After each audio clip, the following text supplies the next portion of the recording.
네, 안녕하세요. 네, 얼굴 아는 분 있고 다른 분은 처음 뵙는 것 같은데 잘 지내셨어요? 오늘 지금 밖에 영하 12도인데 올 겨울 들어서 가장 춥대요. 이렇게 추운데 따뜻한 이불 속 유혹을 뿌리치고 여기까지 고생해서 오셨으니까 꼭 합격하실 거예요. 갑자기 TO 영명 이제 발표 나고 나서 준비를 하셨던 분들은 멘붕이었을 것 같아요. 저 또한 그랬고 여러분도 굉장히 힘든 시간을 보냈을 거고, 근데 한 3개월 좀 지났죠? 4개월 가까이 돼 가는데 보람되게 생활하셨는지 모르겠어요. 시간 허투루 쓰지 않고 뭔가 다른 일 준비하면서 내지는 재충전하면서 잘 지내셨는지 모르겠어요.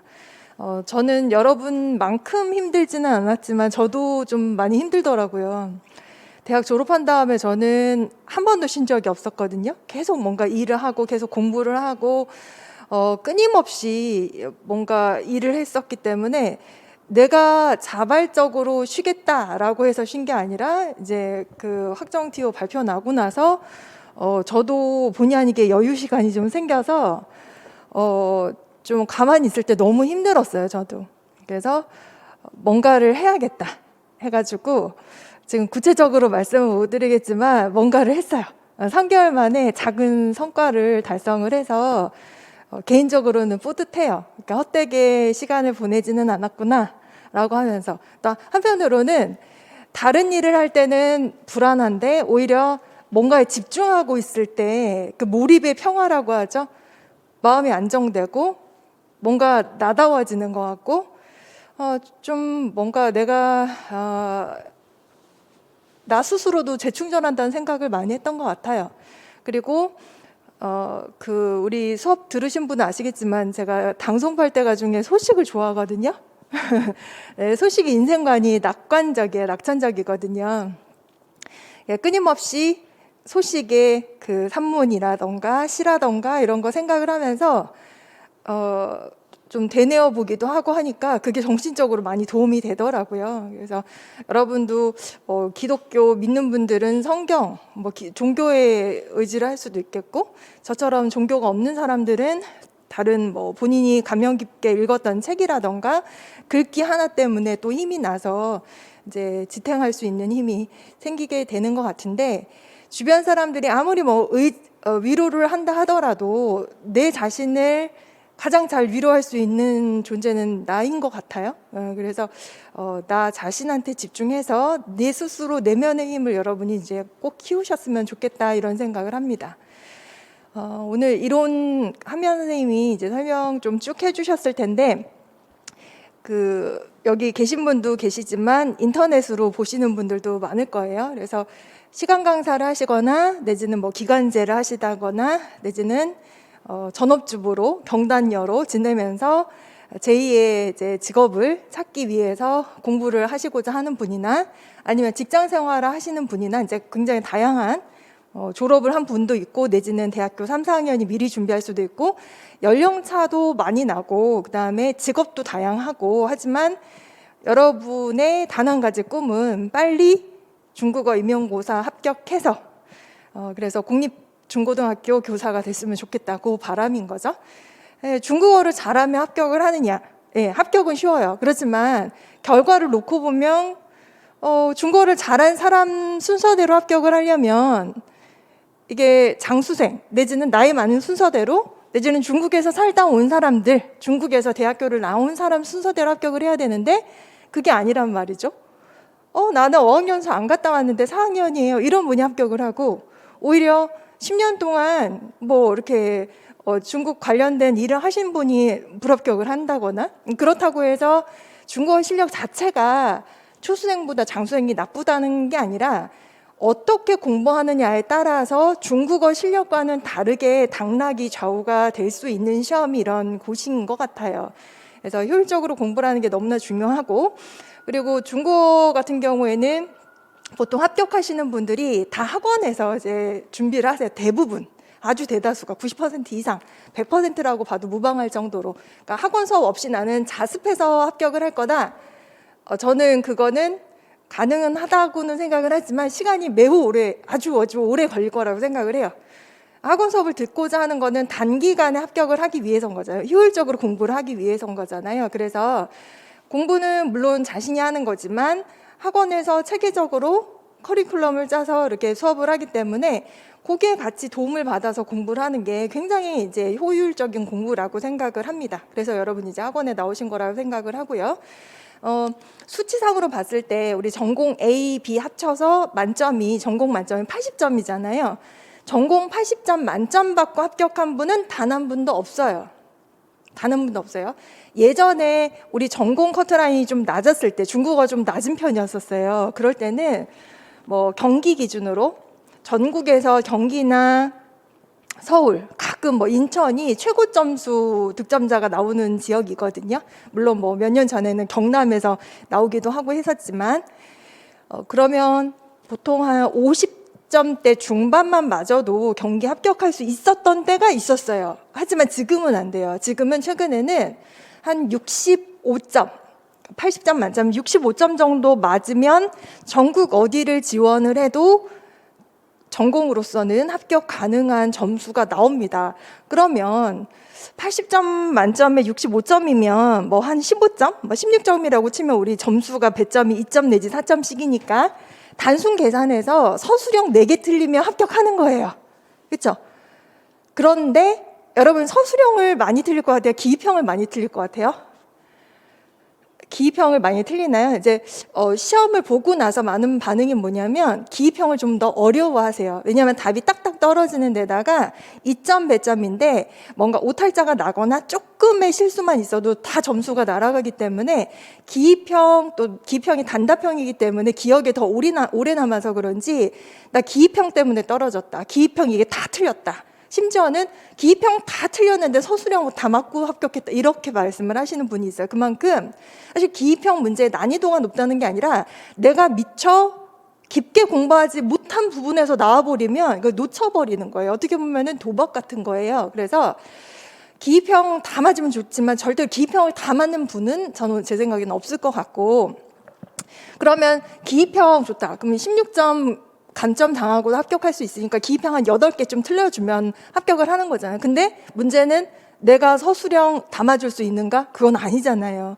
어떻게 될지 모르거든요. 말 그대로 서술형은요, 내가 어떻게 문장을 작성하느냐에 따라서 채점위원이 마음에 안 들면 답은 1점, 2점이라도 감점이 될 수밖에 없는 구조이기 때문에 서술형 100점 맞는 거는 사실 너무나 힘들어요. 단 최근에 출제 경향, 그 정답을 설계하는 그 트렌드가 채점을 굉장히 용이하게 문제를 내요. 이게 무슨 말이냐면 예전에 뭐 논술, 서술 해서 서답형으로 바뀔 첫 단계는 이렇게 문장을 썼는데 과연 이게 정답인 문장인지 오답인 문장인지 그 경계가 굉장히 모호하고, 논술 같은 경우에는 한 문제 뭐 10점인데 어떻게 써야 10점을 맞는지 당최 알 수가 없고, 정답을 공개 안 하기 때문에 내가 어떻게 답을 작성을 해야지 좋은 점수를 받는지는 수험생 입장에서는 알 수가 없어요.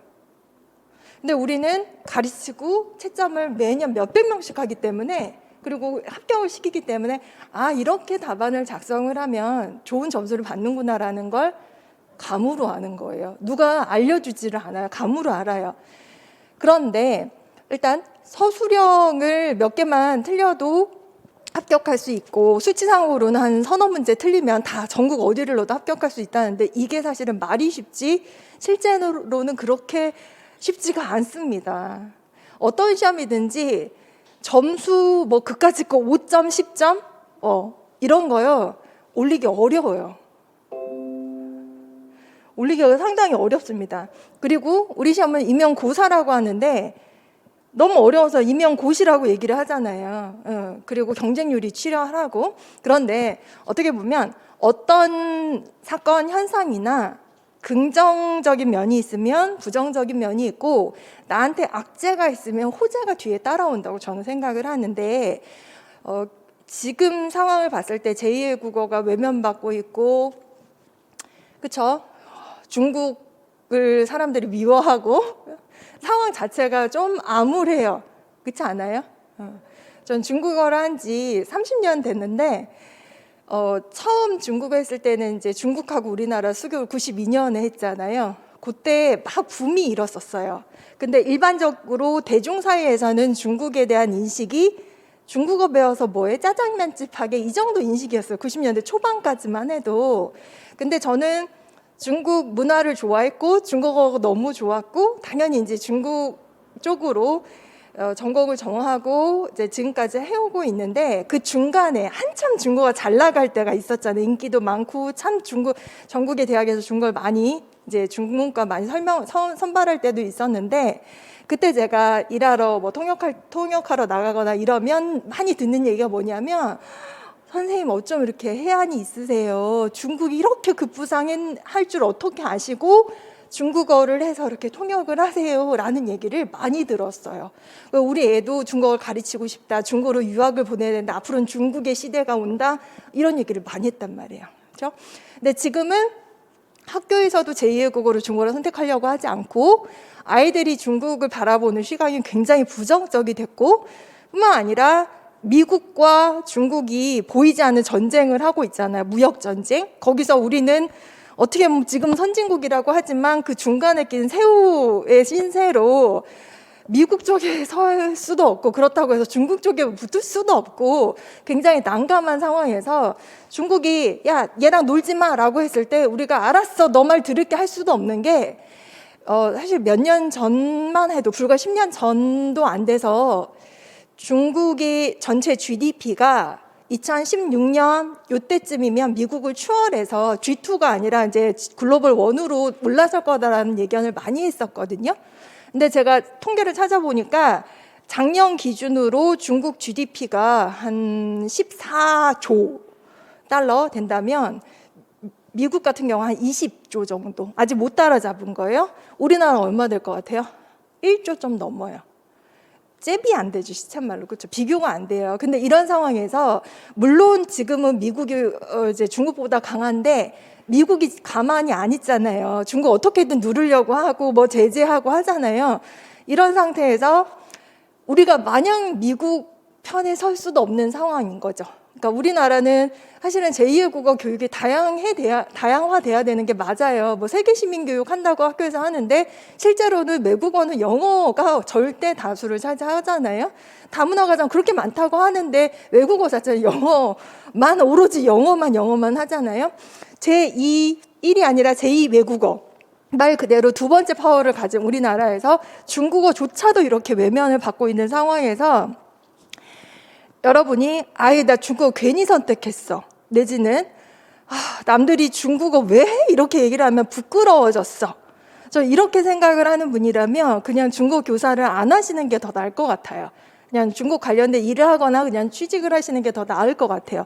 저는 오랫동안 중국 관련된 일을 하면서 지금이 되게 상황이 안 좋은 상황인데 사람들이 사실은 중국에 대한 뭔가 여론이 좋지 않거나 뭐 중국 뉴스만 떴다 하면 굉장히 댓글 반응이 안 좋거나 이럴 때 뭐 중국이 창피하다 이렇다기보다 그렇다고 해서 제가 중국의 친선 대사가 될 생각도 없고 홍보 대사가 될 생각은 없는데 다만 그럼에도 불구하고 난 중국어가 좋고 재밌고 중국 문화가 좋고 중국어를 보고 있으면 더 깊게 보고 싶고 공부를 하고 싶어 즐거워 그런 마음이 더 강해요. 그래서 마치 무슨 뭐 사랑하는 사람 만났는데 주변에서 얘 너무 스펙이 별로다 헤어져라 라고 했을 때 이미 사랑에 빠져 전혀 귀에 안 들어오는 것처럼 중국이 잘 나갈 때나 못 나갈 때나 일단은 내가 정한 전공에 애정을 가지고 있고 공부를 하고 싶고 요거를 이제 누군가한테 학생한테 가르치고 싶어 하는 분들이 중국어 교사 자격이 있다라고 저는 생각을 합니다. 그래서 공부를 시작하기 전에 진작에 내가 이 일을 왜 하고 싶지? 꼭 해야 될까를 생각을 해보셨으면 좋겠어요. 물론 여러분 이제 확고한 마음을 가지고 시작하려고 영상을 보거나 이 자리에 계신 거긴 하겠지만 그런 내적 동기가 있지 않고 자꾸 주변의 영향에 휘둘리게 되면은 쉽게 포기하거든요. 실제로 티오가 0명이고 다음에 0명이 난 적은 다른 과목을 통계로 봤을 때는 없었어요. 하지만 소수 인원이 티오로 날 가능성은 높죠. 한 5, 6년 전에 중국어 100명 넘게 안 뽑았으면 우리가 TO를 지금 한 20-30명 계속 TO 영명 없이 계속 누릴 수가 있었는데 그 부분이 좀 아쉽긴 하지만 어쨌거나 TO가 확 줄었기 때문에 대부분의 분들은 좀 타격을 입죠. 이거 해서는 힘들 것 같다. 잘한 사람 참 많은데 TO가 얼마 안 났을 때 내가 과연 할 수 있을까? 이렇게 자신이 없는 분들은 포기하고 나가죠. 하지만 남아있는 분들이 공부를 하게 되면 기회는 결국 그분들 거기 때문에 드리고 싶은 말씀은 결국 뭐냐면 경쟁률이 예전만큼 높지는 않을 가능성이 크다라는 거. 예전 같은 경우 중국어 경쟁률이 굉장히 높아요. 많이 응시를 합니다. 정보 컴퓨터 같은 과목 같은 경우에는 지금 100명 넘게 선발하는데 응시 인원 자체가 1000명이 안 돼요. 거기가 한 800명, 900명도 안 돼요. 근데 중국어는 아주 많이 뽑았을 때도 거의 1000명 넘을 때도 있었고요. 이렇게 줄어들었는데도 거의 800명, 1000명 왔다 갔다 하거든요. 그래서 중국어를 하는 분이 많고 중국어 교사를 꿈꾸는 분들이 많다. 다만 그 안에서 내가 정말 중국어 교사에 대한 열망이, 갈망이 있는지는 의문인 거죠. 아닌 분들은 이제 이번 기회에 나가셨던 분들이 많았을 거고 그렇지 않은 분들은 남아 있을 텐데 그렇다면 경쟁률이 조금 줄어든 상태에서 낮아진 상태에서 어떻게 보면 조금 더 여러분한테 기회가 될 수가 있겠다라는 생각을 하고 또 하나는 전반적으로 이 중국어 임용고사에 대한 공부에 대한 열기가 사실은 뭐 이렇게 높다고는 할 수 없잖아요. 좀 꺾였잖아요. 이 상황에서 올인을 하기가 굉장히 힘든 상황이죠. 집중도 안 되고 이런 상황이기 때문에 어쩔 수 없어요. 그거는. 그래서 제가 몇 달 전에 마지막 강의할 때 여러분 다른 일을 하면서 같이 공부를 하세요. 주경 야독을 할 수밖에 없습니다. 이거 올인하다가 나중에 이제 TO 영명 나거나 굉장히 불안한 상황인 거잖아요. 그러니까 병행을 하세요 라고 했어요. 만약에 뭐 내가 대학생이다 내지는 대학교 졸업하고 나서 뭐 집안에서도 이해를 해주시고 공부를 할 수 있는 기간이 한 1-2년 있다 그러면 정말 축복인 거고 그게 아니라 난 직장을 다니는데 난 그만두고 이거 공부할 거예요. 그만두지 마세요. 직장 다니면서 주말이나 밤 이용해서 공부를 하시는 걸 저 추천을 드립니다. 그래서 공부에 대한 텐션이 이렇게 확 떨어진 상황에서 많은 분들이 포기하고 나간 상황에서 이 공부를 포기하지 않고 계속 하는 분들한테는 어쩌면 기회가 그분들한테 아주 좋은 기회가 될 수가 있다라는 생각을 저는 합니다. 공부라는 게요. 하면서 아까 얘기했지만 양보다 질이거든요. 근데 중요한 건 양보다 질이랬어. 난 하루에 1시간. 이거는 사람에 따라 다르지만 공부에 대한 기반이 없는 분들은 그거는 안 돼요. 그거는 뭐 쓸데없는 용기인 거고 놓치지 않는 거 되게 중요하고요. 방향을 잘 가는 게 되게 중요합니다. 아무튼 서두는 그렇고 공부를 하려면 시험 범위를 알아야 되잖아요. 물론 이제 여러분 시험 범위가 평가 영역 및 내용 요소라고 다 알기는 알겠지만 다시 한번 보면서 우리가 어디서 시험이 나오지? 어떤 류의 문제가 나오지? 그럼 나는 어떤 공부를 해야겠구나. 이게 목적성을 가지고 공부하는 거랑 그냥 무조건 앉아서 단어 외워야 돼, 단어 외워야 돼, 문장 외워야 돼. 이거랑은 완전히 결과가 다를 수가 있거든요. 그래서 일단 시험 범위를 먼저 보도록 하겠습니다. 시험 범위라고 돼 있는데 이게 평가 영역 및 내용 요소예요. 우리 독해 제가 다루는 부분에서 여러분이 필기할 거 전혀 없고요. 그 평가 영역 및 내용 요소에 있으니까 그냥 머리로 듣고 그냥 이해만 하셔도 돼요. 이렇게 나눠봤어요. 중국어 회화, 중국 현대 문학 강독, 중급 중국어, 고급 중국어, 한문 강독, 중국어 장문 이렇게 나와 있는데 이론에선 한미안 선생님이 또 달아주시는 부분이 있거든요. 뭐 문법개론이라던가 중국 문학사라던가 이런 부분. 근데 중국어 장문 같은 경우에는 문법개론 하면서 오문장 관련돼서 굉장히 한미안 선생님이 많이 하세요. 그리고 독해에서 할 양이 되게 많기 때문에 중국어 장문만 본격적으로 하진 않고 저도 문법 공구서를 좀 같이 보기는 합니다. 어쨌거나 중국어 장문을 제외해서 이런 것들은 독해에서 다 다루는 부분들이고요. 그 다음에 중국어 회화를 보면 이렇게 평가 영역 있고 평가 내용 요소라고 했는데 조금 더 자세하게 들어가는 거예요. 중국어 회화라고 하면은 쉽게 말해서 AP 대화한 거죠. 일상 회화. 여기서 상황을 주고 이제 회화. 주거니 받거니 주거니 맞거니 그러면 나올 수 있는 문제가 빈칸 추론, 뭐 단어 여기 들어갈 단어가 뭐게 내지는 회화에서 밑줄 그어놓고 요 뜻이 뭔 뜻이게 써봐 내지는 비슷한 거 찾아봐 이런 문제가 나오겠죠. 의식주 분야별 어휘.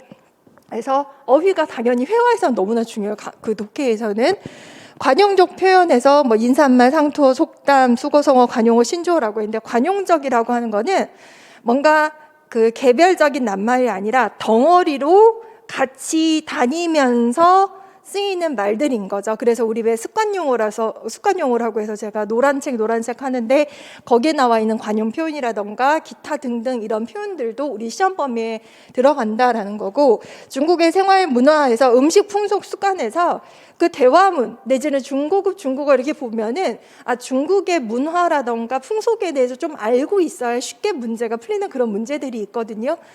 이것만 보면은 뭐가 나오는지 사실 몰라요. 근데 형태적으로 봤을 때 회화의 문제가 꼭 나오는구나, 대화문이 나오는구나 라고 생각을 하시면 되는 거고요. 그 다음에 중국 현대 문학 강독을 보시면 문학사 뭐 이런 거 들어가면 좀 어렵죠. 역사 들어가면 문학사, 작품 독해, 이 작품, 문학 작품 세계에 대한 이해까지 이게 좀 어려워 보여요. 보시면은 시대사전 및 문학사조의 연관성 이해, 현대 중국 각 문학 장르의 변천 과정 이해, 그래서 주요 문학 작품에 대한 독해 및 감상 능력 평가, 이건 여러분 되게 고차원적이고 고급 중국어를 요구를 합니다. 그러니까 이론 지식뿐만 아니라 여러분이 그 어렵다는 중국 문학 그 소설, 시, 산문 이런 걸 보고 이해를 하고 문제까지 풀어낼 수 있는 능력을 갖춰야 돼요.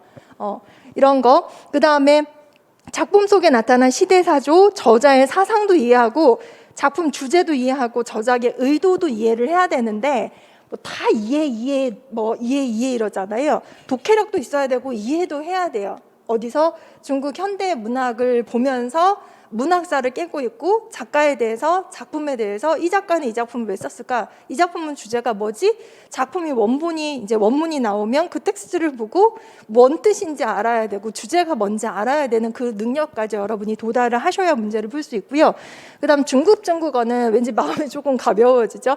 중고급 중국어 중에 중급 중국어는 기본 문형, 중급 독해, 현대 중국의 일상생활 및 대중문화 이해해가지고 보니까 뭐 이것도 이해고 뭐 독해고 어휘고 하는데 기본 문형 나오니까 마음이 좀 편한데, 문제는 뭐냐면 예전에 객관식 때 1차의 객관식 문항이 40문항이었어요.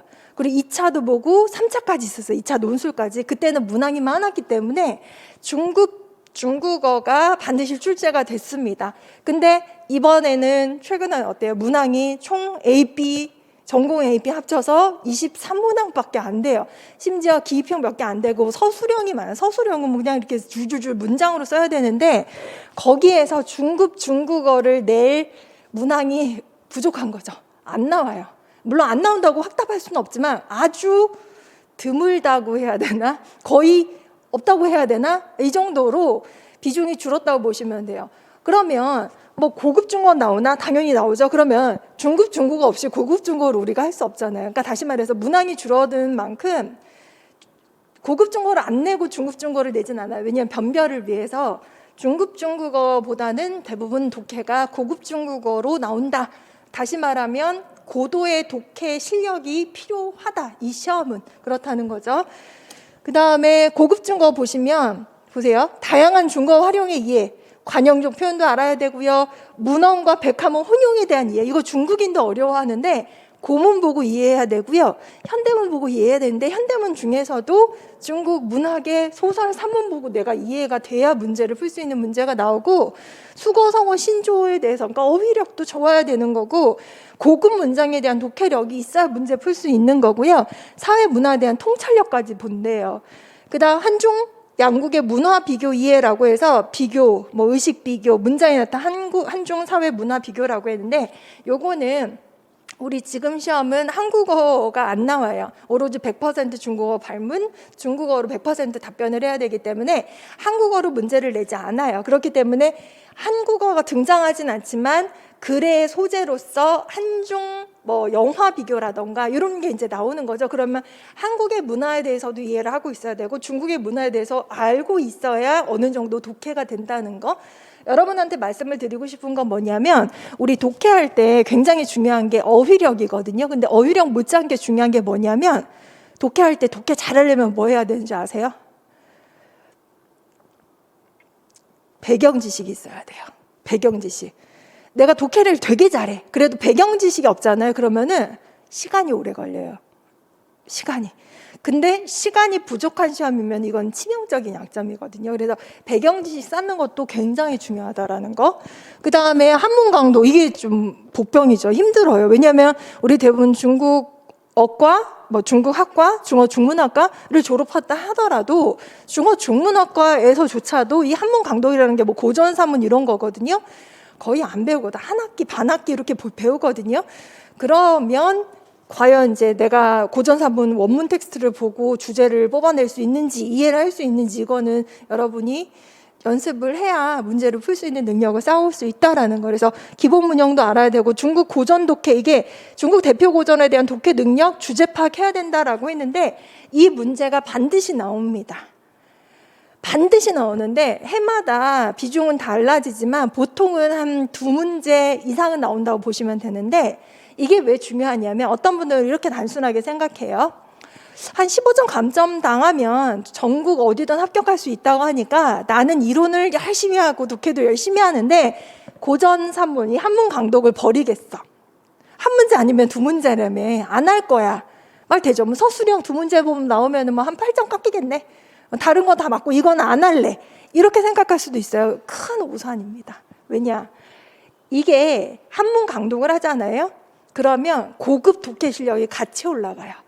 한문 강독을 하잖아요. 아주 수많은 백화문을 같이 많이 비교를 합니다. 왜냐하면 백화 해석이 있거든요. 고전 한문은요, 중국인들도 어려워해요. 그러니까 백화 해석이라고 해서 중국의 백화로 해석해 놓은 거 같이 봐요. 아, 이 뜻이구나. 근데 공부하면서 우리도 그걸 보거든요. 근데 그거 보면서 현대 중국 문장에 대한 독해 능력도 같이 올라가기 때문에 독해력이 막강해지면 여러분이 문제도 잘 파악을 하고요. 문제 분석도 잘하고, 그 다음에 고급 중국어가 나와도 문제 분석을 잘하고요. 그 다음 기출문제 보다 보면 분명히 이건 고급 중국어인데 중간중간에 논어, 맹자 이런 게 들어가 있어. 난 이제 겁이 나는 거죠. 안 했는데 이거 어떻게 나오면 해석이 안 돼? 안 되는 거예요. 고급 중국어 능력을 키우려면 이 한문 강독 능력을 키우지 않고서는 안 돼요. 말이 안 돼요. 이건 필수입니다. 이거는 포기할 영역이 아니라는 거죠. 고사성어 당연히 중요하죠. 매년 나옵니다. 여러 군데에서 나옵니다. 중국 전통 사상과 문화, 고전 속에 나타난 전통 사상, 전통 문화 이런 게 되게 중요한 거예요. 그래서 우리 왜 정치, 경제, 사회, 문화 중에서 정치는 안 나와요. 그래서 경제도 안 나와요. 근데 사회 문화는 나오고요. 덧붙이고 싶어요. 저는 하나 더, 중국의 역사가 등장하진 않지만 중국의 역사가 되게 중요합니다. 왜냐? 중국 문학사는 우리 고전 문학하고 현대 문학이 다 시험 범위잖아요. 예전에 현대 문학 안 나왔을 때도 있었어요. 하지만 지금은 나옵니다. 중국 고대 문학이랑 현대 문학은요, 그 문학사에서 중국 역사와 뗄래야 뗄 수가 없는 관계에 있어요. 그러니까 중국 역사를 이해하지 않고서는 여러분이 문학사를 공부하다 보면 뭔 소리인지 재미도 하나도 없고 사실 모르거든요. 근데 그걸 혼자서 만약에 공부한다. 난 역사도 찾아볼 거 할 수 있어요. 시간이 많이 걸리겠죠. 이제 수업하면서 설명 배경 지식 해드리고 정리하면 이래서 이런 작품이 나왔구나. 내지는 이런 상황에서 이 사람이 이런 행동을 했구나라는 게 이해가 되는데 그게 아니고서는 사실은 재미가 없고 잘 이해가 되게 힘든 그런 상황인 거죠. 그 다음에 중국어 장문은 말 그대로 장문 번역인데 한중 번역, 중한 번역 이래서 엄밀히 말하면 한국어는 등장할 수 없기 때문에 한국어 문제 주고 이거 번역해봐라 이런 문제는 안 나오지만 문제적 설계를 마치 교과 교육론으로 설계를 해놔서 이 교사가 학생들한테 장문을 가르치는데 이렇게 한국어를 장문을 하라고 했더니 학생들이 이렇게 장문을 해놨다. 어디가 틀렸는지 수정해봐라. 사실 5문자 수정인데 문장을 그렇게 설계를 해놔요. 그래서 결국 한중 번역, 중한 번역. 중한 번역은 사실 지금 문제에서는 안 나오겠죠. 왜냐면 한국어로 쓰는 문제가 안 나오니까. 그래서 하지만 이제 종점은 주 한중 번역으로 써야 되는 게 그 번역이라고 나와 있지만 장문이 엄밀히 말하면 그래서 5문장 수정 관련돼서는 꾸준하게 나온다라는 거죠. 그 다음에 됐습니다. 과목별 학습 전략이라고 해서 그러면 기출문제로 우리 오늘 시간이 1시간 정도밖에 안 주어졌기 때문에 기출문제를 풀지는 않을 거고 기출문제는 작년 기출문제가 이미 다 홈페이지에 올라가 있는 걸로 알고 있고 그 다음에 우리 이한팀의 특징이 뭐냐면 기출문제 특강을 1, 2월 달에 해요. 그런데 영어라던가 정컴이라던가 다른 과목을 이렇게 보시면 알겠지만 기출문제를요 5, 6월 달에 그냥 강의로 해요. 본강의로. 근데 어떤 생각들을 하시냐면 아무것도 모르는데 기출문제 풀으면 알아? 이거죠. 그렇죠? 그럴 수 있어요. 그렇게 단순하게 생각할 수 있는데 우리는 그렇게 생각하지 않았어요. 왜냐? 여러분 공부의 출발점은 기출이 되어야 하고 종착점도 기출이 되어야 해요. 기출이 굉장히 중요하다는 말 들었을 거예요. 그러면 기출을 여러분이 알고서 공부하는 것과 모르고 그냥 가만히 앉아서 이제 수업만 듣는 거하고는 목적성도 달라지고 이거는 효율도 달라지거든요. 그래서 본 강의가 아니라 기출 특강으로 해서 독해 수업 들으면 독해 특강을 그냥 무료로 듣게 해드려요. 그리고 우리 중국어 강의가 97년부터 있었는데 되도록이면 97년도부터 독해에 관련돼서는 다 강의를 풀이를 해드리려고 하는데 97년 문제를 보시면 아주 쉽습니다. 세상 쉬워요. HSK 무슨 리스닝 문제 이렇게 갖다 놓은 것 같고 쉬워요. 그런 기출 문제를 내가 실력이 없다고 안 볼 이유는 없거든요. 볼 수 있어요. 그래서 제가 1월 달에는 이제 수업 끝나고 오후에 한 2시간 정도 하다가 나중에 너무 많으니까 못하면은 인강으로 이제 그동안 찍어드린 게 있거든요. 그래서 그걸로 제공을 해드리기도 하고 해서 한번 기출을 훑는데 여러분이 아무래도 처음 하시는 분이나 내지는 공부를 좀 하셨던 분들이라 하더라도 1, 2월 달에 기출을 들으면 다 머릿속에 안 남습니다. 그건 사람이니까 어쩔 수 없어요. 근데 1, 2월 달 기출 특강의 학습 목표는 여러분들 기출 다 파악해, 장어 마스터해 이게 아니라 뭐 나오나 구경하라는 거예요. 그러니까 본강 아니고 특강이에요. 그냥 뭐 나오나 구경하라는 거예요. 그래서 1, 2월 달에 아주 많은 양이긴 하지만 저렇게 나오는구나 구경하라고 이제 제공을 해드리는데 1년 내내 강의를 하면서 3, 4, 5, 6, 7, 8을 가면서 기출을 계속 다룹니다. 본강의에서 설명도 해드리고요. 이렇게 나옵니다 하고 계속 설명을 하기 때문에 굉장히 효율적인 공부가 될 수 있어요. 요거는 제가 작년 기준으로 해서 중국어 회화에서는 어떤 문제가 나왔나 한번 이렇게 보여드리는 건데 이렇게 AP 이렇게 대화가 나왔잖아요. 2점짜리 기입형 문제였네요. 근데 이렇게 A 글자가 안 보일 수도 있는데 그냥 귀로 들어도 상관없어요. 乔迁之시에서 乔迁의 의미랑 비슷한 이음절 단어를 여기에서 찾으래요. 그러면 이 양을 여러분이 쭉 보고 乔迁이 뭔지 일단 알아야 되는데 난 몰라. 모르는 단어를 포기하면 이제 틀리는 거죠.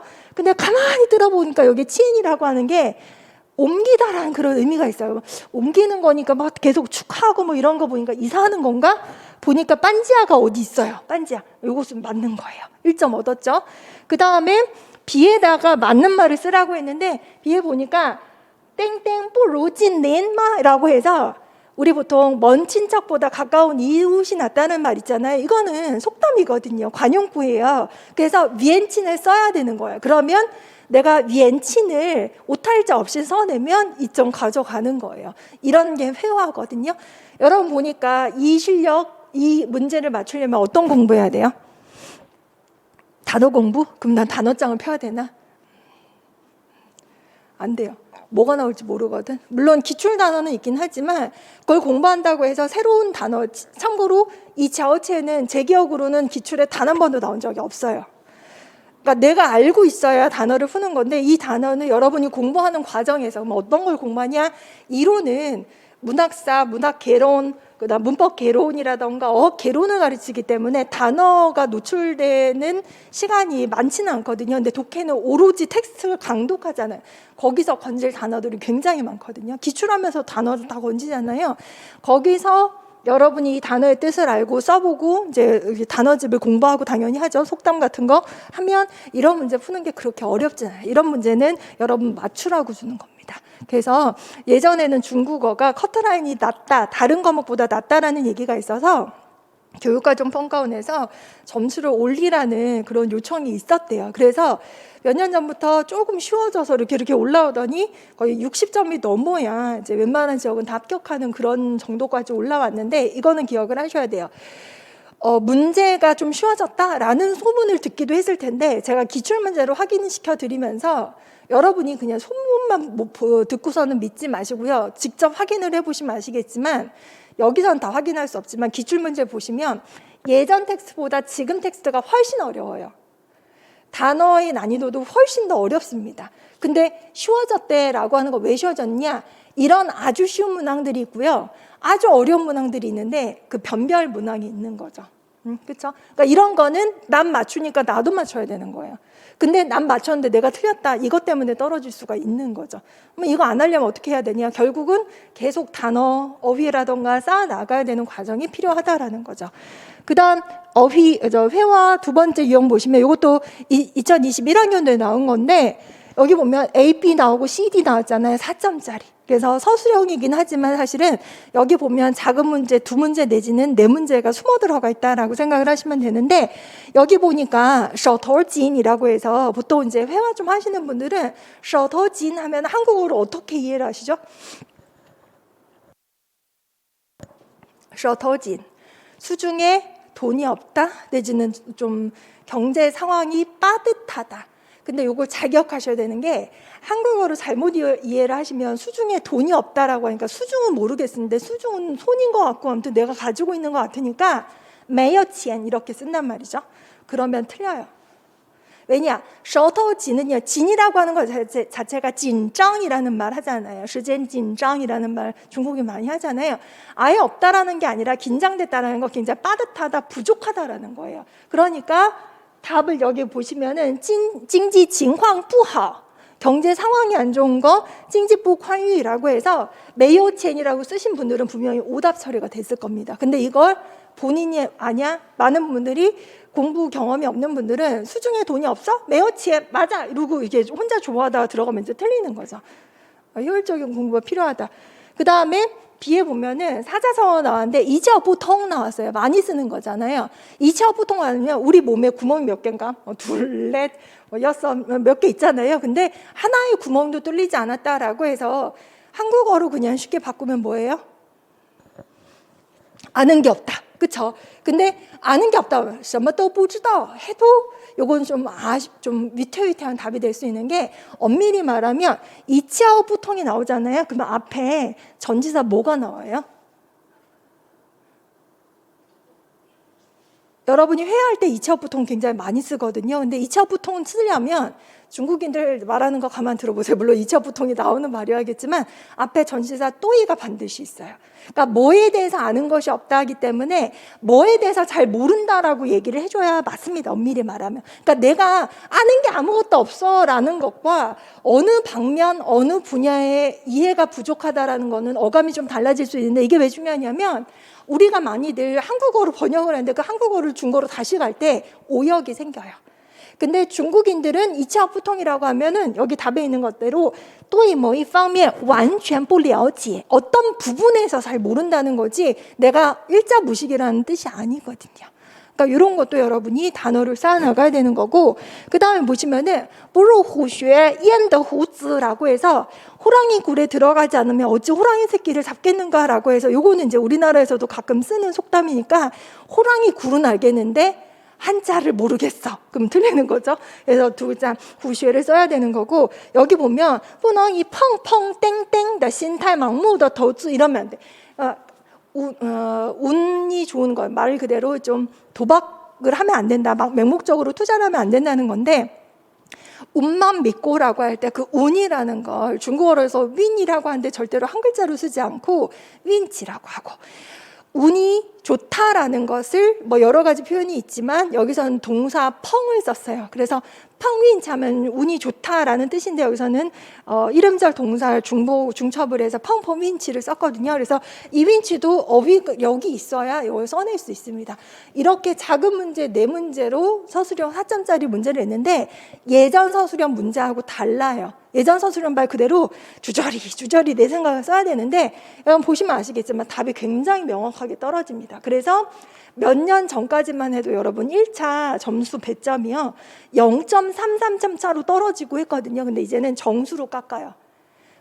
반점을 안 주는 경우도 많아요. 그러니까 2점으로 막 깎으니까는 점수가 팍팍 깎이는 거죠. 그럼에도 불구하고 경남 그때 수석 합격한 분이 제 기억은 73점 거의 틀린 게 없다고. 그러니까 얼마나 살벌하게 잘 봐야 된다는 거예요. 물론 이제 65점 정도 되는 분들도 잘 본 거죠. 몇 개 안 틀려야 되는 거니까 중요한 건 이런 문제에서 실수를 하면 안 된다라는 거죠. 그 다음에 요거는 중급 중국어인데 중급 중국어 이렇게 길어요. 제가 이걸 왜 중급 중국어로 분리를 했냐면 단어절에 관련돼서 문제를 냈는데 이건 21년도, 이것도 이제 작년 문제거든요. 단어인데 옛날에 단어를 쓰는 문제가 나온 적이 있었어요. 근데 우리가 기출학습하면서 단어할 때 오자를, 정어할 때 오자를 써도 되고요, 다섯 오자를 써도 되는데 그걸 요도를 해요. 이거랑 오랑 이거랑 동음인데 이렇게도 했다라고 해서 결국은 답은 오거든요. 되게 쉽거든요.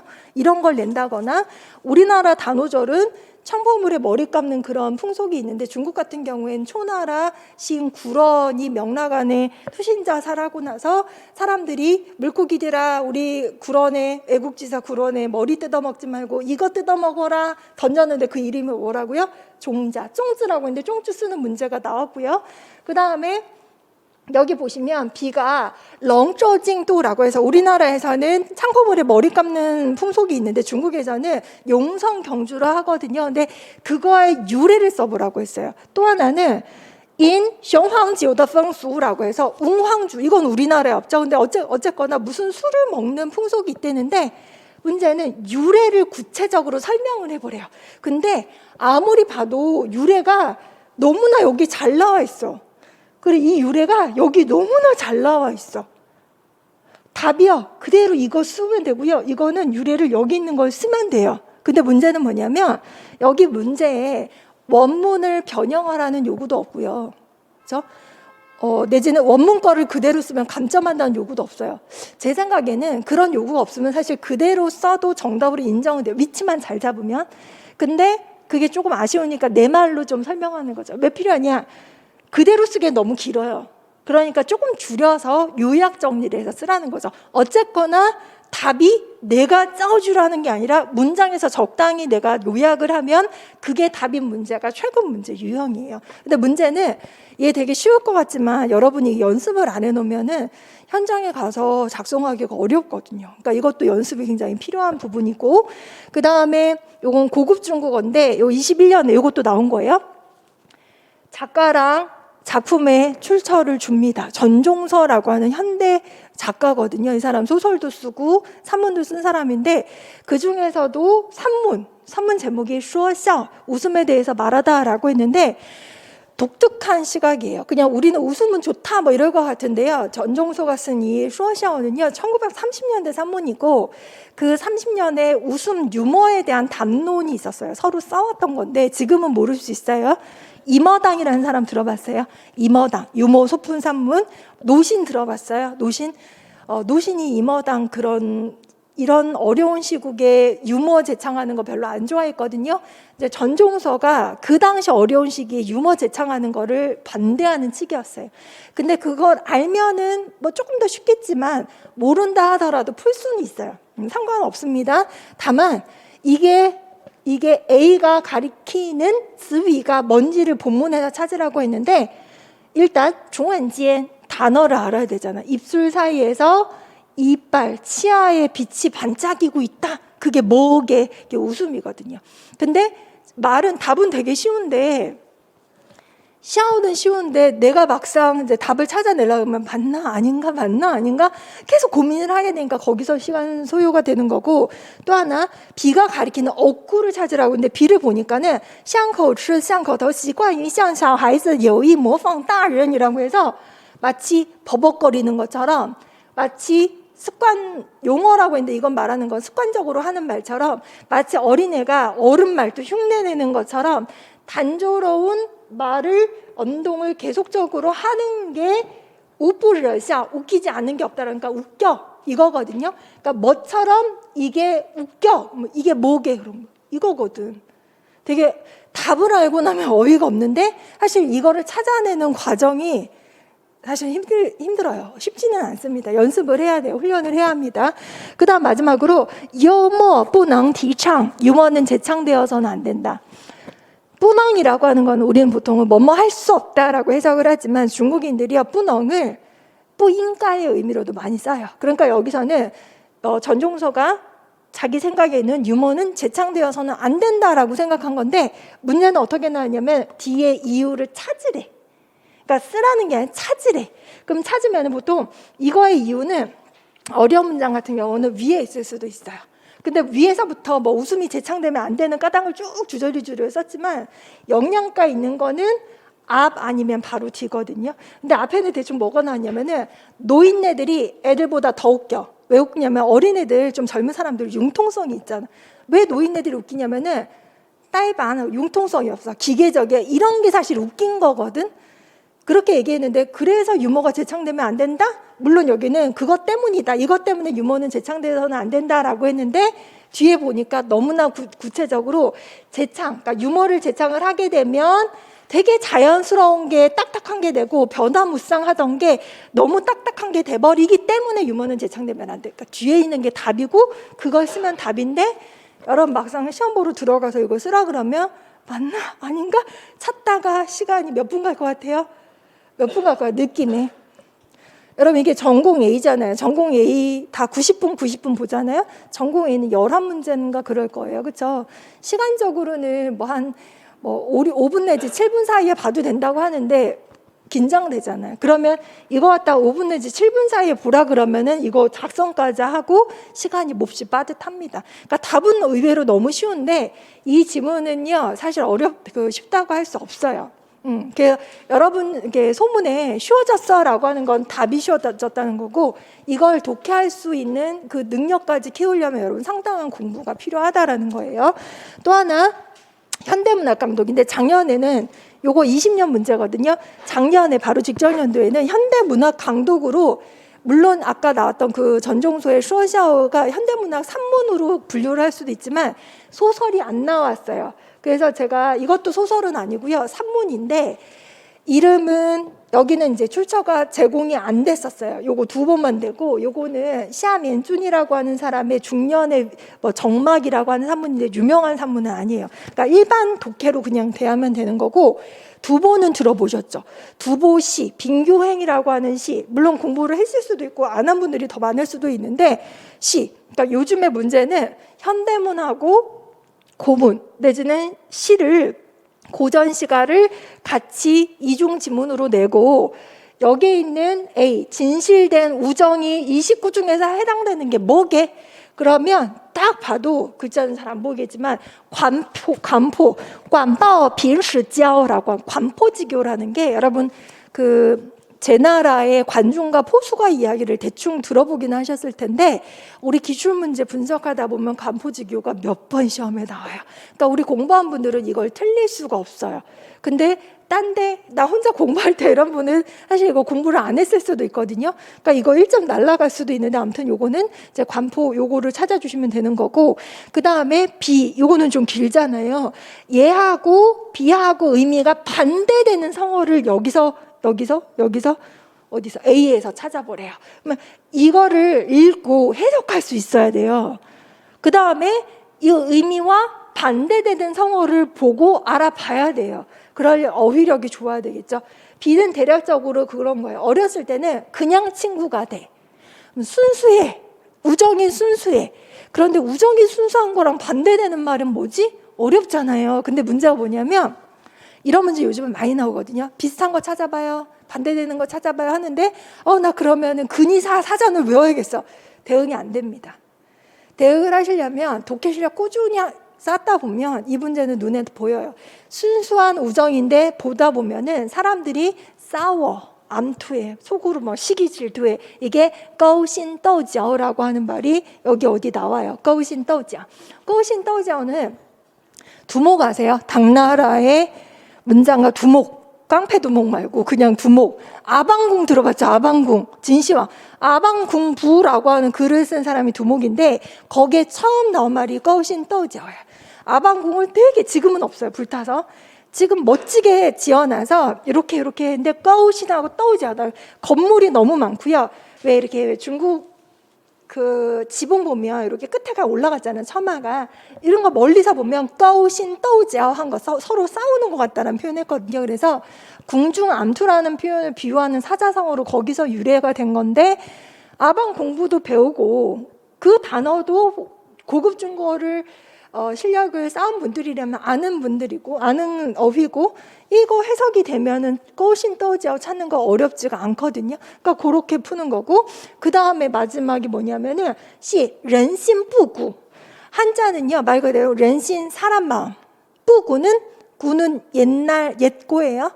사람 마음이 옛날 같지 않다? 왠지 우리 다 알잖아요. 한국인들끼리는 인심이 예전 같지 않아 이런 거 알잖아요. 근데 문제는 뭐냐? 이걸 중국어로 바꿔야 돼요. 현대한어로 여러분이 써놔야 되거든요. 런신북구를 어떻게 써놨냐면 여기 보면 感叹现在的人失去古人的忠厚淳朴 길죠. 人性与民风不像古时候那样淳朴了，心地不再像古人那么淳朴. 뭐 이렇게 길어. 근데 이렇게 중국어를 보니까 이해가 되죠. 이게 뭐냐? 사람 마음이 예전 같지 않다라고 했을 때 그냥 한국어를 중국어로 그대로 바꾸면 어떻게 바꿀 게 있냐면 现在的人的心不像古人那样끝. 이렇게 하신 분이 있어요. 실제로. 그러면 위험한 답이 돼요. 위험한 답이 되는데 답은 뭐냐? 사람 마음이 예전 같지 않다라는 건 요즘 사람 마음이 예전 사람만큼 순박하지 않다라는 그 순박이 되게 중요한 거거든요. 근데 이 문제를 지금 20몇 문제를 했잖아요. 경남 그 수석한 분이 시험 끝나자마자 저한테 질문한 문제가 딱 요거였어요. 선생님 제가 답을 그렇게 썼대요. 人性不像古人那样一样 뭐 이렇게 썼다거나 아무튼 그런 식으로 딱 짧게 썼는데 맞나요 했는데 위험하다고 얘기를 했는데 그게 이제 결과적으로 깎였는지 그게 맞았는지는 모르겠는데 한국인은 봤을 때 무슨 뜻인지 이해를 한 거는 알겠지만 중국어 문장을 불완전하게 써놓으면 이 1점짜리 이거는 2점이었을 가능성도 큰데 2점 배점이었을 거예요. 그러면 이제 2점이 다 날아가거나 아니면 반점만 준다거나 그랬을 가능성이 크다라는 거죠. 그 다음에 이거 한문 강독인데 요거 21년 요번에 최근에 나온 거야. 가장 최근에 왕한석 당속 8대가 중에 한 명이고 이 사람은 명나라 송렴이라는 사람인데 유명하진 않거든요. 우리는 당속 8대가 한문을 많이 봐요. 일반적으로 요거는 상중형을 필독으로 봅니다. 이거는 안 봤을 가능성이 좀 커요. 근데 처음 보는 문장인데 보고 뭔 뜻인지 알아야 되는데 문장 2점으로 나왔어요. 이렇게 기입형으로 하나는 뭐였냐면은 서위人하고 의미가 비슷한 이음절사를 비해서 찾으라고 했어요. 그러면 서위련이 무슨 뜻인지 알아야겠죠? 서우는요 받을 수, 위라고 하는 거는 어조사인데 여러 가지 뜻이 있거든요. 근데 뒤에 사람이 이렇게 련이 나왔잖아요. 그러면은 피동이에요. 그러니까 다른 사람으로부터 받는다라고 했는데 여러분 다른 사람으로부터 받는 게 뭐예요? 선물? 선물 말고 구체적인 그런 물건 말고 추상적인 거. 다른 사람으로부터 내용을 보면 교육에 관련된 거거든요. 그럼 다른 사람으로부터 받는다는 것은 다른 사람부터 배운다라는 거예요. 근데 여기 보면은 다른 사람부터 받는다라고 이렇게 피동형 이렇게 받는다는 표현 없고요. 정시라고 해서 스승을 좇는다. 종이라고 하는 건 쫓는다, 줬다. 시라는 건 러시. 그래서 스승을 줬다라는 두 글자는 있어요. 왜냐 이음절을 찾으라고 했기 때문에 요걸 여기서 찾아내야 되는데 처음 보는 문장인데 읽고 정시를 찾으려면은 읽고 똘고 해야 될 거 아니에요. 문장 길이 별로 안 긴데? 근데 문장은 이걸 갖다 5분, 7분, 많게는 10분 너무 많이 걸리면 안 돼요. 그 안에 답을 찾아내는 건 사실은 확실히 안 될 때는 굉장히 보고 또 보고 이렇게 된다라는 거죠.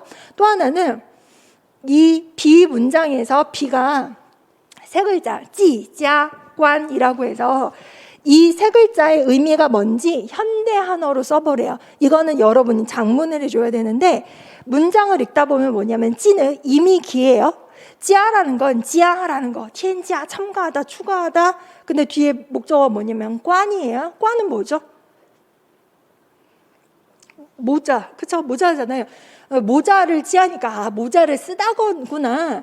그러면 그냥 이미 모자를 쓰다 그러면은 말도 안 되는 해석이 되는 건데 문장을 읽다 보면은 이 송념이 자기가 지하관 했을 때 일반적으로 유교 우리 문화에서 사람이 성년이 돼서 성인식 하면 이거 쓰잖아요. 머리 올리고 쓴다라고 하잖아요. 그게 찌아관인데 그러면 모자만 쓰다라고 하면 절대 안 되고 성인이 되다라고 여러분이 인식을 해야 되고 그걸 중어로 바꿔야 돼요. 그러면 찌는 임이기 때문에 이징하면 되는 거고 성인이 됐다는 따라 정리한 성인이 되다. 근데 이것도 되게 간단한 건데 성인이 되다가 동사가 뭐지? 그것 때문에 또 한 1분 고민할 거 아니에요. 그러니까 이런 걸 평상시에 열심히 공부를 좀 해놓으신 분들은 따라 정리 이렇게 되는데 그게 아니면 그 쉬운 동사 때문에 또 헷갈리는 시간이 1, 2분 정도 되면 시간이 나중에 부족할 가능성이 있다라는 거죠. 그 다음에 한문 강독이 또 다른 문제가 21년에 나오는데 사마천 들어보셨죠? 사기 100이열전 나왔고요. 그 다음 한유도 들어보셨을 텐데 당송팔땡 아주 굉장히 유명한 사람이에요. 한유의 백이송인데 보니까 여기도 백이 나오고 여기도 백. 요즘에 트렌드가 비슷한 소재 내지는 비슷한 등장인물, 그러니까 유사성이 있는 지문을 이중 지문으로 냅니다. 그렇죠? 이중 지문인데 보니까 별로 안 길어요. 마음 편한데 문제는 이게 고문이야. 해석이 돼야 되잖아요. 4점짜리예요. 그러면 A가 가리키는 거, A가 이거 뭐예요? 군자 있잖아요. 군이 가리키는 대상이 뭔지를 여기 A에서 찾아보래요. 그러면 사마천의 백이열전을 우리 이제 공부를 다 해요. 이건 필독 작품이라서 보는데 사실 이건 되게 쉬운 문제였어요. 근데 내가 공부를 안 해서 이걸 처음 보는 지문이야. 그러면 군이 뭐냐고 엄청 찾을 거 아니에요. 답은 찾을 수 있는데 문제는 시간이 훨씬 많이 걸리겠지. 이거를 우리 공부한 분들은요 보면은요 제 생각에는 한 4분? 5분도 안 걸릴 거야. 답 작성하는 데까지. 금방 문제를 풀 수 있는데 만약에 이거를 못 봤다. 그러면 내 실력으로 고문 실력으로 풀어내야 되잖아요. 그러면 군이 누군지 여기서 찾아 쓰라고 했으니까 문장을 이해하려고 막 해석을 할 거 아니에요. 근데 문제는 앞에 보세요. 신하가 군을 시라는 동사가 나는데 시를 알아야 돼. 일단은 시. 우리 명성황후 시해야 할 때 그 시자거든요. 이게 시가 뭐냐면 아랫사람이 윗사람을 죽이는 거. 아들이 아버지를 죽이는 거, 신하가 임금을 죽이는 건데 여기선 내용상 아들이 아버지를 죽이는 게 아니라 왠지 임금을 죽이는 것 같아. 그럼 군이 여러 가지 뜻이 있어요. 군도 어떨 때는 여자는 남편도 군이라고 하고요. 2인칭인데 높여줄 때도 군이라고 하고요. 임금을 부를 때도 군이라고 얘기를 하거든요. 근데 여기서 임금이야. 사람인 건 확실해. 그러면 사람을 찾아야 되잖아. 근데 문제는 사람이 많이 나와. 사람이 많은데 보니까는 무왕도 나오고요. 문왕도 나오고요. 이게 사람인가 주도 나와. 서백도 나와. 그럼 백이숙제도 나와. 어떻게 보면은 주관식인데 이거는 객관식이랑 다를 바가 없어요. 오지선다 정도 되는 거죠. 군이 누구게 하는데 여러분 생각을 해보세요. 중국 역사에서 맨 처음에 하나라, 그 다음 무슨 나라? 하은주, 그쵸? 은나라를 상나라라고 하잖아요. 하은주, 하상주라고 하는데 그 상나라하고 주나라에 걸쳐 있었던 아주 많은 춘추시대에 있었던 춘추시대 말기까지 있었던 나라 중에서 이 백이 숙제가 고죽군의 두 아들이었었거든요. 아무튼 그때 시기인데 여기 보면은 주나라를 세웠다 이렇게 얘기를 했는데 보시면은 주나라에 서백도 나오고 무왕도 나오고 문왕인데 은나라가 음탕하고 은나라 마지막 왕이 누구냐면은 주왕이라고 있어요. 그래서 우리 주지웅님은 들어보셨죠? 연못에다 술 채워놓고 나무에다가 안주 걸어놓고 음탕하고 부패한 생활하고 막 호화로운 생활했던 막 은나라가 그 왕에서 망했거든. 그 임금이 주왕이에요. 나라 두루주자는 또 다른 주예요.周예요. 그 주나라를 세운 사람이 누구냐면은 무왕인데 그 아버지는 왕이 되지 못하고 죽었어. 보통은요 내가 왕을 세우잖아. 그러면 우리 아버지를 왕으로 추존해. 나는 무왕인데 우리 아버지 문왕이야. 이렇게 되는 거예요. 근데 왕이 죽었는데 보통은요 상을 치러야 되는데 그거를 안 하고 1년 내로 몇 개월 내로 다른 나라를 막 치러 간다거나 내가 모시던 왕을 죽이러 간다거나 하면 유교 문화에서는 이거는 굉장히 이제 하극상인 거죠. 백이숙제는 그래서 반대한 거. 어찌 신하가 왕을 죽이겠는가 한 거예요. 그래서 무왕이 주왕을 토벌한 거는 주왕을 죽인 거거든. 그리고 주나라를 세운 거거든요. 그럼 여기 나오는 무왕 나왔죠? 무왕 나오고 문왕 나오고 동쪽으로 가서 주왕을 토벌했다는데 파라고 하는 게 왜 벌목하다 할 때 베어버리는 거거든. 이게 사람인 걸 알아야 되는데 이 글자가 주인 것 같은데 주나라인지 주왕인지 또 헷갈려. 안 되는 거예요. 주왕이에요. 주왕을 토벌했는데 딱 보니까 이렇게 아버지 상이 끝나지도 않았는데 전쟁을 일으키다니 그게 감히 효라할 수 있는가? 그 다음에 신하된 자로서 임금을 죽였는데 그게 과연 인이라고 할 수 있겠는가 하면 여기서 임금이 누구게 그러면 주왕이거든. 써야 되는데 이런 역사에 대한 간단한 지식을 모르고 있으면 보고 또 보고 이게 뭐지 하고서 시간이 더 걸리겠죠. 그렇게 문제를 푸는 거 하나랑 그 다음에 B는 뭐냐, B의 행위에 속하는 사음절사를 또 A에서 찾으라는데 B가 배기 숙제가 뭐였냐면 커마 알젠에서 말을 붙잡으면서 가지 말라고 했거든. 근데 그냥 갔거든. 그거 찾으면 되는 거고, C가 뭐였냐면 只是其수라고 해서 只라고 하면은 수치할 때 그 치예요. 그럼 여러분 수치, 부끄러워할 치 있잖아요. 요거를 중국어로 봤을 때, 한 글자로 봤을 때 여러분은 품사를 어떤 품사로 인지를 할까? 형용사, 부끄러워하다, 그쵸? 형용사로 인지를 하잖아요. 근데 고전산문에서는 형용사가 동사로 쓰여요. 그러니까 이거를 형용사로 번역을 하면 틀려요. 그러니까 쥐라는 거 부끄러워하는데 뭘 부끄러워하냐, 쥐라는 게 먹다라는 뜻이 있거든요. 먹이다도 있지만 먹다, 그 나라의 곡식을 먹는 걸 부끄러워하다 해서 그 나라는 문맥으로 봤을 때 주나라거든. 하운주 할 때 그 주나라. 그래서 认为是周国的周的粮食是羞耻的 이런 식으로 쥐를羞耻라고 번역을 해놓은 거예요. 그러니까 이렇게 써야 되는데 공부를 안 하고 쓸 수도 없고 연습을 해야 되잖아요. 근데 이건 사실 이게 마스터하기가 별로 어렵진 않아요. 왜냐면 나올 작품들 뻔하고 나올 만한 그 어떤 시험 포인트들이 좀 보이는 편입니다. 그래서 이런 걸 쓰는 거 하고, 마지막으로 한유가, 이 작가가 백의에 대해서 칭송한 사음절 말을 여기서 찾으라고 했는데, 이거는 백의송을 보면은요 특립독행을 너무나 그냥 1초 만에 찾을 수 있는데, 이거는 공부를 또 안 했던 분들은 뭘까 또 볼까, 여기서 또 몇 분 더 걸리겠죠. 이런 식으로 문제를 푸는 거다.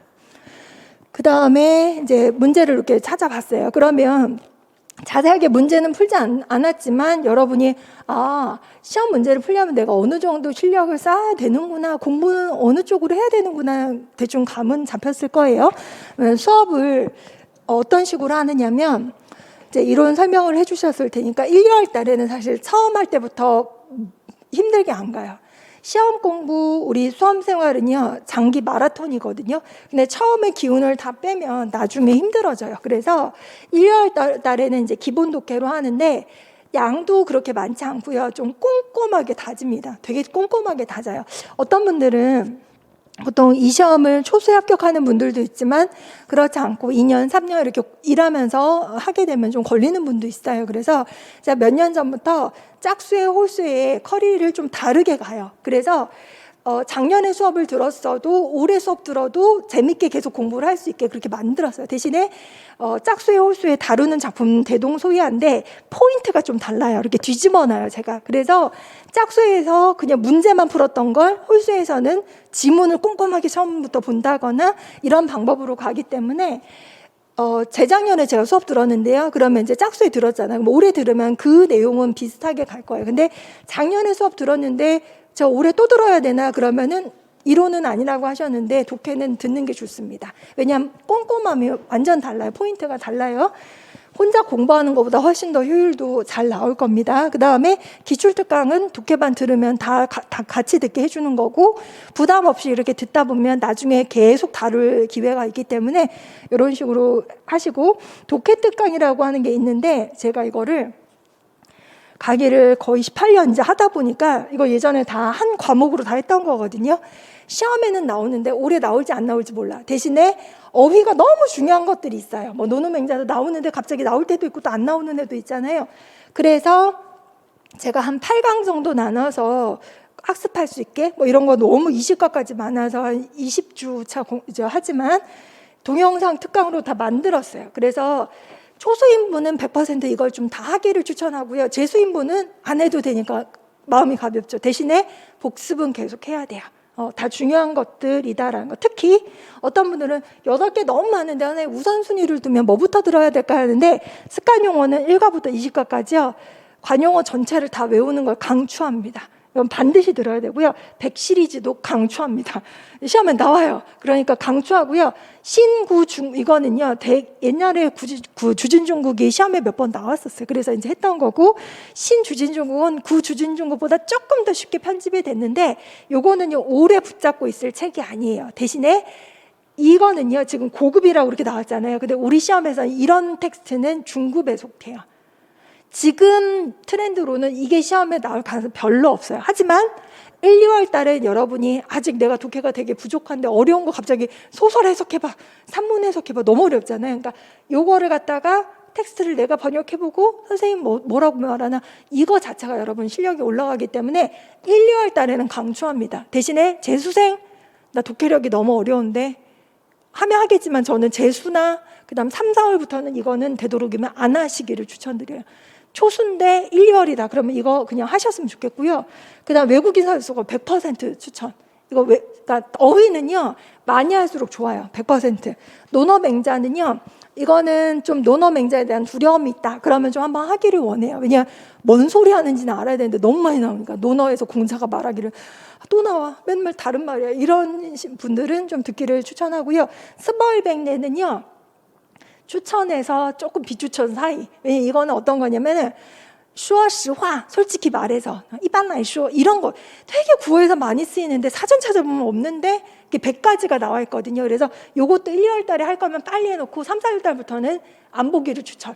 빨리 해놓을 거면 요것도 그냥 한번 훑어보는 것도 좋다. 참고로 요거는 원서가 다 있기 때문에 여러분이 원서만 보고 공부할 거다 그러면 해도 상관없어요. 대신에 다 보기를 추천. 고급 한어구어는 하기를 추천. 왜냐하면 고급 한어구어는 대화문인데 우리가 대화문을 볼 기회가 없어요. 하면 이론 그냥 개론 정리만 하시고 문제 낼 때 회화 문제를 내잖아요.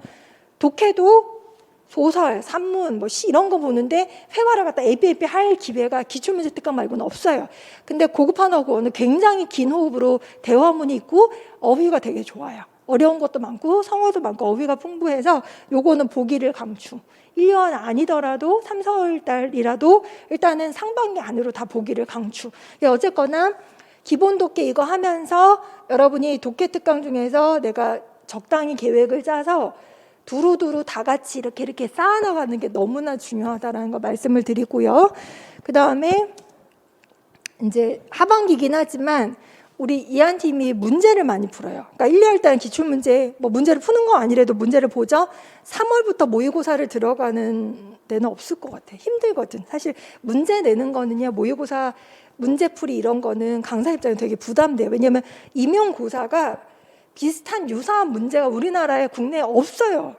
비슷한 문제가 없어요. 그렇기 때문에 어려운데 여러분이 문제 푸는 게 너무나 좋기 때문에 3월부터 그걸 합니다. 그래서 3월, 3, 6월, 그 다음 7, 8월 뭐 이때는 모의고사 당연히 해야겠지만 이렇게 문제만 쭉 푼다라는 거 됐고요. 그 다음에 이제 마지막으로 그 시험 기간 동안 여러분한테 당부하고 싶은 말씀 좀 드리겠는데, 수험 기간에 공부하는 것도 중요하지만 마라톤이기 때문에 마인드 컨트롤하는 게 굉장히 중요하거든요.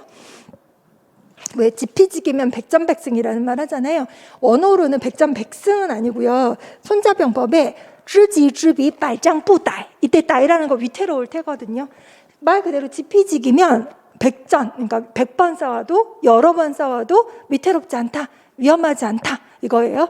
근데 여기 뒤에 해석을 해놨는데 이거는 문제로 나오진 않았지만 우리 문제가 이런 식이에요. 밑줄 그어놓고 요거 한번 현대한어 백과를 해석해보세요. 그러면 이게 답이 되는 거예요. 예를 들어서 如果对敌我双方的情况都能了解透彻，打多少场仗都不会有危险. 이렇게. 그러면 이거 이렇게 보면은 이해가 되지만 여러분한테 쓰라 그러면 막상 이렇게 안 나오거든요. 근데 이거를 어느 정도 써낼 수 있는 능력까지 올라가야 돼요. 근데 이제 이게 중요한 게 아니라 이 얘기를 왜 하냐면 우리 임용고사에서 중국어에서 지피지기라고 했는데 피는 뭐고 기는 뭐예요? 피는 뭐죠? 적은 뭐죠? 기출문제. 그렇죠? 잘 파악해야 되는 거고, 기는 뭐냐면 내 자신을 알라, 나 자신을 알라, 너 자신을 알라. 너 자신을 알라는 게 뭐냐면은 요즘에 메타인지라는 말 많이 나오잖아요. 아는 것과 모르는 것을 구분해서 정확하게 모르는 걸 내 것으로 만들어내는 능력인데, 사실 이 말을 2300년 전에 손자가 한 거예요. 그 메타인지 뭐 이렇게 전쟁에서 한 말인 거지만 적용하면 그 말인 거거든. 저걸 알고 나를 알아야 돼. 이게 왜 중요하냐면 어떤 분은 합격수기 많이 보잖아요. 누가 새벽 6시에 일어났대. 아침에 공부해야 집중이 잘 된다 그래가지고 꼭 그때 일어나서 공부를 했대. 그러면 나도 그렇게 할 거야. 보통 그러잖아요. 일어나. 근데 나는 아침형 인간이 아니야. 못 일어나. 그럼 그 시간에 막 그냥 졸다가 공부를 안 하고 가는 거예요. 그게 나를 아는 것이냐? 아니에요. 합격한 사람들 굉장히 다양한 유형인데 어떤 분들은 게으른 분들도 합격해요. 늦게 일어난대. 근데 그 늦게 일어나야 공부가 잘 되는 분한테 6시에 일어나 5시에 일어나 괴로운 거거든요. 저는 공부를 할 때 과정이 즐거웠으면 하는 사람이거든요. 만약에 여러분이 과정이 고통스러우면요, 합격하고 나서도 굉장히 불편해지고 불행해져요. 근데 과정이 즐거운 분들은요, 합격하고 나서 그렇게 행복하게 잘 살더라고요. 과정이 행복했으면 좋겠는데 어떤 분들은 자기 자신에 대해서 몰라요. 합격 수기가 굉장히 다양하지만 굉장히 다양하고 합격자 수만큼의 합격 수기가 있다는 말도 있거든요. 근데 저는 수많은 분들 합격 수기라던가 합격 사례 발표를 듣고 보면서 느낀 게 뭐냐면 합격한 분들은 자기 자신에 대해서 너무 잘 알고 있어. 내 강점과 약점을 잘 파악해서 약점을 보완하려고 노력을 한 분들이 합격을 하더라고요. 게을러도 괜찮아요. 내가 좀 느려도 괜찮아. 학습력 느려도 괜찮아요. 근데 그런 분들은 그걸 알아요. 대신에 느린 만큼 꾸준하게 가. 그렇죠? 게으른 만큼 깨어있는 시간에 허투루 안 써.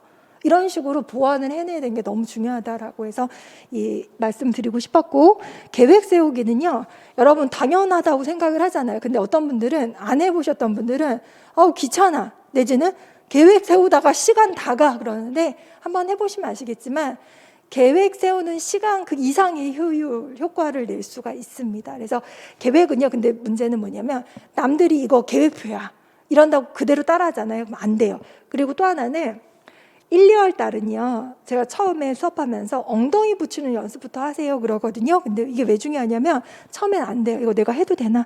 안 헤어지는데, 계획도 뭐 세웠는데 안 지켜지면 자괴감 들고 이거 안 되나 보다 하는데, 수정을 계속해야 되는 시기가 바로 1월 거의 2월까지예요. 1월 달에 바로 전력 지출가 되는 분들은 나중에 분명히 슬럼프가 빨리 오고요, 지치고요.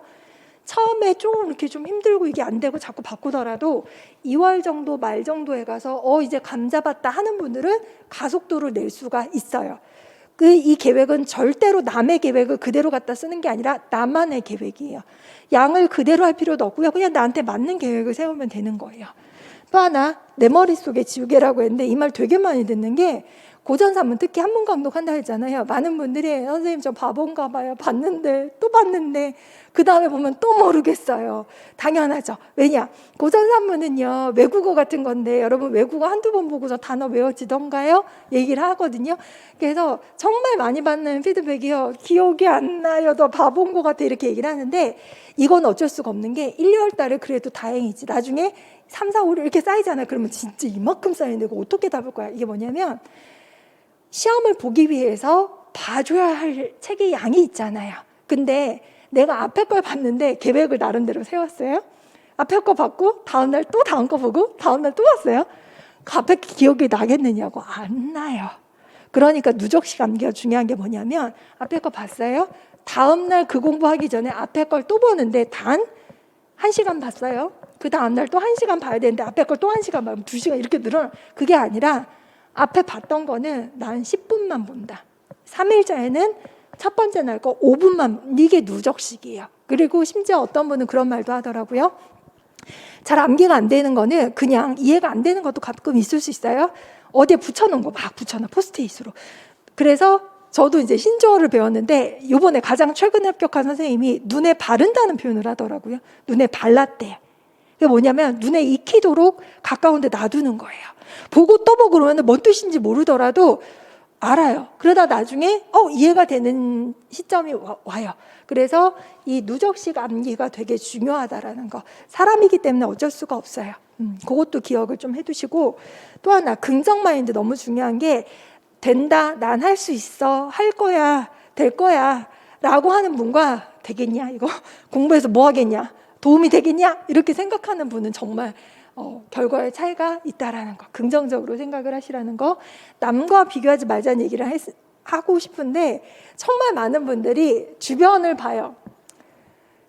그럴 수밖에 없는 게, 이게 막막한 시험이고 어려운 시험이니까 남은 어떠냐, 이게 절대평가가 아닌 상대평가니까 저 사람이 떨어져야 내가 붙는다는 생각하면 사실 힘들어지는데 자꾸 다른 사람 잘하는 것 같은데 나는 못하는 것 같고, 이게 사람이기 때문에 어쩔 수가 없거든요. 근데 분명한 사실은 눈을 밖으로 돌릴 때는요, 남만 보이고 내가 초라해지고 자존감이 낮아지는데, 그걸 내 내면으로 돌리면 내가 중요하잖아요. 되게 마음이 충실해지고 자신감도 생기고 안정감도 생기고, 경쟁 상대는 어제의 내가 돼야 되는 거지 남이 되면 나도 불행해져요. 왜냐하면 사람을 미워하면 안 되는데 자꾸 경쟁하게 되면 저렇게 잘하니 짜증나게, 이렇게 보게 되면 본인의 정신 건강에도 안 좋잖아요. 그러니까 본인하고 자꾸 그러니까 어제 내가 다른 오늘의 나, 좀 발전하고 싶은 나, 그러니까 남도 도와주고 나도 발전하고 싶다는 그런 좀 긍정적인 생각을 하시는 게 훨씬 더 좋은 효과를 보더라라는 거. 그 다음에 공부 시작할 때 슬럼프에 빠졌을 때 안 그럴 수가 없잖아요. 하다 힘든 사람이 없을 수가 없죠. 그럴 때는 자기만의 방법을 좀 찾아내야 돼요. 합격 수기를 뒤져본다거나 좀 동기부여가 될 수 있는 그런 것들 있잖아요. 사람마다 다 다를 수 있어요. 그래서 뭐라고 했냐면, 합격자 수만큼의 공부 방법이 있다. 절대로 안 되는 건 저 사람이 이렇게 했으니까 나도 저렇게 해봐야지 할 수 있는데, 하다 보면 나는 아닌 것 같은데 빨리 수정을 해 나가야 되고, 나만의 방법, 계획 이런 거, 나만의 노트 이런 거를 좀 만들어 놔야 된다. 그러니까 아주 세심하게 내 공부하는 자리부터, 펜부터, 뭐 종이라던가 내지는 내 노트라던가 이런 거를 세팅을 해놓는 과정이라고 생각을 하시면 돼요. 그것도 되게 중요해요. 근데 그게 이제 안정화되면 그다음부터는 가속도가 붙는 거거든요. 그 다음에 이미지 메이킹, 이거 되게 중요한데, 공부가 계속 잘 될 수는 없는데 행복한 상상을 하시면 조금 힘이 나잖아요. 그래서 합격한 선생님 중에 어떤 분은 그런 때가 있었대요. 자기를 되게 무시하는 시누이, 결혼한 분인데 시누이한테 합격하고 나서 나 합격했어 이럴 때 시누이가 막 얘 놀라는 모습을 자꾸 상상하니까 너무 즐겁더라는 거예요. 뭐 이런 거라던가, 또 어떤 합격한 분은 싫어하는 회사였는데 휴직을 하고 1년 동안 공부를 했대요. 근데 나 이거 떨어지면 저 회사 돌아가야 돼. 싫어. 이러면서 공부를 한 분도 있고, 내지는 좀 긍정적으로 나 내년 이맘때쯤에 교단에 있을 거야. 나 좋아하는 애들한테 이제 업무 추진비로 치킨 쏘면서 피자 쏘면서 애들하고 재미나게 지낼 거야 라는 그런 즐거운 상상을 한다거나, 내지는 뭐 내가 합격했을 때 좋아할 가족의 얼굴을 보면서 갑자기 좀 한 1, 2초 정도 기쁠 수가 있잖아요. 뭐 그런 식으로 내 모습, 좀 막연하게나마 내가 교단에 섰을 때 어떤 모습, 아이들 대할 때 어떤 교사가 돼야지 하는 것 자체가 동기부여가 되죠. 그래서 기회는 준비된 자의 것이다. 이 말을 꼭 해주고 싶은 게, 많은 분들이 하지 말까? 하지 말지, 어려운데 내게 되겠어? 이렇게 생각을 하시는데, 살아보니까 그렇더라고요. 여러분보다는 조금 더 많이 살았을 것 같은데, 내가 이게 하고 싶은 게 있었어요. 여러 가지 이유로, 어떻게 보면 그게 핑계일 수도 있는데 안 했어요. 내지는 못 했어요. 몇 년 지나고 나서 그게 또 생각이 나요. 그게 후회가 되더라고. 일단 내가 마음 먹었으면 도전을 해보고 최선을 다해보고, 물론 그러면 안 되지만 그 과정에서 즐거웠으면 그 또한 나한테 도움되는 면이 있었을 텐데, 결과까지 좋으면 너무나 좋겠죠. 여러분이 공부를 하면서, 제가 뭐 긍정마인드, 이미지 메이킹 이렇게 얘기를 하는데, 어떤 사례 중에 또 한 분은, 그분은 중국어과 출신도 아니고 일본어과 전공을 하셨어요. 남자분이셨는데 공부를 했어요. 공부를 열심히 해가지고 첫 해에 경기도를 한 2점 차이로 떨어졌나? 좀 아깝게 떨어졌죠? 될 것 같아. 보통 그러거든. 첫 해 이렇게 점수가 잘 나왔으니까. 두 번째인데 직강으로 또 듣더라고. 열심히 했죠? 근데 첫 해 딱 봤는데 한 1, 2점짜로 또 안 된 거예요. 근데 그분이 그 서울에 되게 좋은 자사고 고등학교에 응시를 해서 지금 사립학교 교사거든요. 근데 그분이 하는 말이 뭐였냐면, 선생님, 제가 이 공부를 하지 않았다면 그 학교 합격을 못했을 겁니다. 이렇게 얘기를 하더라고요. 일단 그분은 일본어 전공을 한 것도 도움이 됐어요. 왜냐하면 그 학교에서 일본어랑 중어랑 같이 가르칠 수 있는 선생님을 선택을 했고, 1차 필기를 합격해야 면접을 보게 해주는데 1차 필기를 보란듯이 합격을 한 거죠. 공부 안 했으면 못했을 거예요. 기회는 왔는데 내 1차 필기 실력이 안 돼가지고 그냥 떨어졌을 텐데 합격을 했고, 또 하나는 그분은 서울에 살았는데 그 당시에 두 번 다 경기도를 봤었어요. 서울에서도 되게 경기도 가게 먼 지역이었었는데 그분 말이 만약 경기도 공립학교 합격했으면 이사를 가거나 되게 힘들었을 텐데 서울에 있는 고등학교에 이제 가게 돼서 서울에서 다닐 수 있어서 그것도 본인한테 도움이 됐다는 얘기를 하더라고요. 그러니까 결국은 그분은 2년 동안 공부를 되게 보람되게 충실하게 긍정적으로 하셨던 거고, 그렇게 공립은 뭐 2번 떨어졌지만 사립 지금 전교사죠 하면서 이 공부가 절대 헛되지 않았다라는 생각을 하니까 저도 고맙고 그분도 계속 고마워해서 스승의 달마다 찾아오는데 이제 코로나 때문에 안 오시더라고요. 어쨌거나 그런 경우도 있다라는 거. 그래서 기회는 준비된 자의 것이다. 많은 분들이 아유 뭐 안 해, 딴 거 해 하다가 갑자기 TO가 날 수 있어. 분명히 날 거예요. 10명, 20명, 내지는 30명. 일본어 같은 경우에는 0명이었다가 뭐 10명이었다가 갑자기 50명이 난 적이 있었거든요. 그러면 많은 분들이 아차 싶을 거예요. 근데 꾸준하게 공부하신 분들이라면 그 기회를 딱 포착을 할 텐데, 그게 아닌 분이라면 진작 할 걸, 이런 분들이 분명히 있을 거라는 거죠. 그래서 기왕 마음을 먹었으면 올인하라는 얘기는 절대 아니야. 같이 대신에 연결해서 포기하지 않고 하다 보면 내 실력이 어느 정도 수준에 올라오게 되면 TO 났을 때 바로 잡을 수 있는 이제 능력이 될 거다라는 얘기를 하고 싶고요. 전략적인 공부를 하자는 것도 꼭 얘기하고 싶은 게 여러분이 그냥 공부하는 분들이 있어요. 그래서 가끔 이제 1, 2월 때는 사실 공부 방법을 잘 모르니까 이제 뭐 공부하냐 이렇게 물어보면 선생님 저는 스터디랑 그 고급 언어 구어 외워요. 뭐 이렇게 얘기를 해요. 예를 들어서. 그리고 실제로 그렇게 외우기를 봐준대요. 그래서 저는 스터디를 한다면은 둘이 서로 A, B 그렇게 외우지 않겠습니다. 이렇게 얘기를 하죠. 왜냐하면 언어 사회영역 중에 듣기, 말하기, 읽기, 쓰기 중에서 우리 시험은요 1차만 봤을 때 듣기, 말하기가 없어요. 읽기, 쓰기만 하죠. 근데 여러분 언어 사용력 중에서 가장 먼저 발달되는 게 뭐 같아요? 예? 듣기, 그쵸? 귀가 먼저 틀려. 듣기는요 조금만 해도 이렇게 올라요. 영어도 그렇고 중국어도 그렇고 틀려요. 근데 문제는 우리는 듣기 시험에 안 나오잖아요.